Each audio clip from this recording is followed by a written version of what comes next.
우리는 살아가면서 종종 딜레마의 순간에 빠지게 됩니다. 하나의 선택을 하면 다른 선택에 문제가 생길 수 있기 때문에 이러지도 저러지도 못하고 주춤하게 됩니다. 그럼에도 불구하고 결국은 하나의 선택을 하게 되고 그렇게 잃어버린 다른 하나의 선택 때문에 또 다른 문제가 이어지고 후회도 남게 됩니다. 그런데 이러한 딜레마가 개인의 딜레마가 아닌 집단의 딜레마라면 그 파급력은 더 큽니다.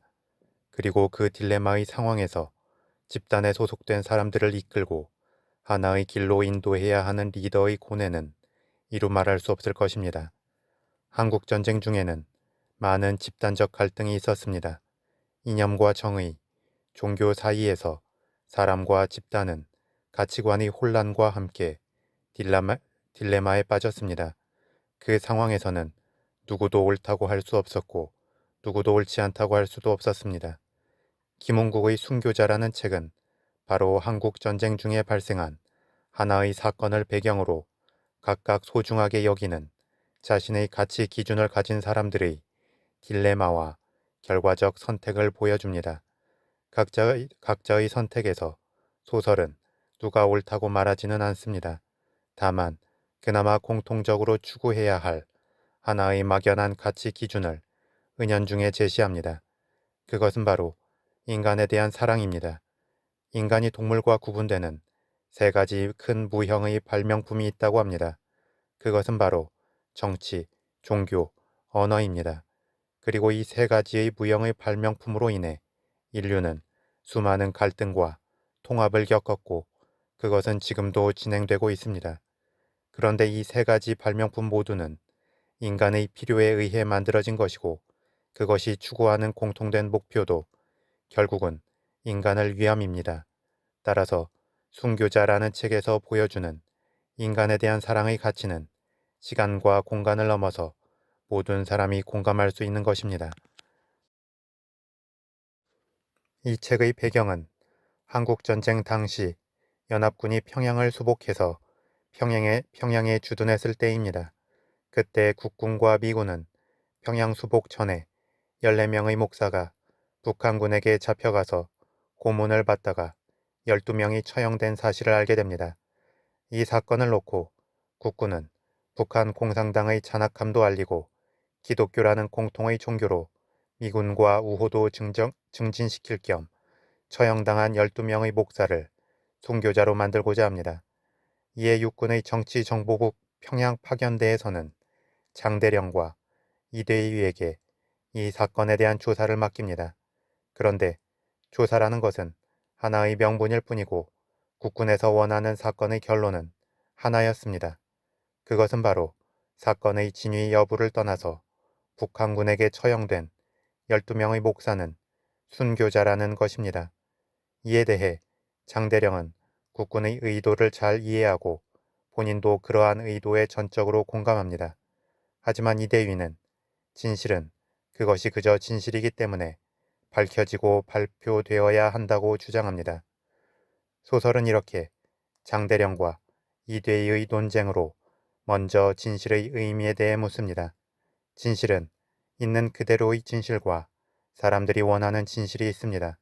그런데 있는 그대로의 진실은 때때로 아주 추악하고 볼품없으며 그 진실을 알게 된 사람들에게 불편을 줄 수 있습니다. 하지만 사람들이 원하는 진실은 어떤 특정 권력층의 이익을 대변하기도 하지만 일반 사람들에게 희망을 향한 동기부여의 역할도 합니다. 따라서 있는 그대로의 진실을 밝히면 혼란과 절망이 따라오고 사람들이 원하는 진실로 각색하면 안정과 희망이 따라옵니다. 물론 각색한 진실은 엄밀하게 말해서 진실이 아닌 허구이고 거짓입니다. 하지만 인간은 관념적 동물이기도 하기 때문에 허구에 대한 대다수의 믿음이 일치하면 또 다른 진실이 되기도 합니다. 소설에서 이 사건의 진상을 제대로 아는 사람은 살아남은 2명의 목사입니다. 그 중에서 한 목사는 살아남기는 했지만 살아남는 과정에서 미쳤기 때문에 그 어떤 증언도 할 수 없었습니다. 한편 또 한 명의 생존자인 신 목사는 추악하고 볼품없는 진상을 알고 있지만 장대령과는 다른 이유로 진실을 말하려 하지 않았습니다. 장대령이 정치적 이념의 선전도구로 진실을 왜곡하려 했다면 신목사는 신도들이 종교적 믿음에 있어 혼란에 빠지지 않도록 하기 위함이었습니다. 그렇게 신목사는 진실을 숨기고 스스로 배교자의 길을 걸으면서 또 다른 십자가를 짊어지게 됩니다. 그런데 실제 사건의 진상은 처형당한 12명의 목사가 아닌 신목사만 믿음을 지켰다는 것입니다. 14명의 목사 중 리더이면서 독실한 믿음을 가졌던 박 목사는 공산당의 심한 고문 중에도 자신의 고난을 봐주지 않는 신을 원망하면서 죽었습니다. 리더인 박 목사가 신을 부정하면서 죽자 남은 목사들은 서로를 비난하고 헐뜯다가 처형됩니다.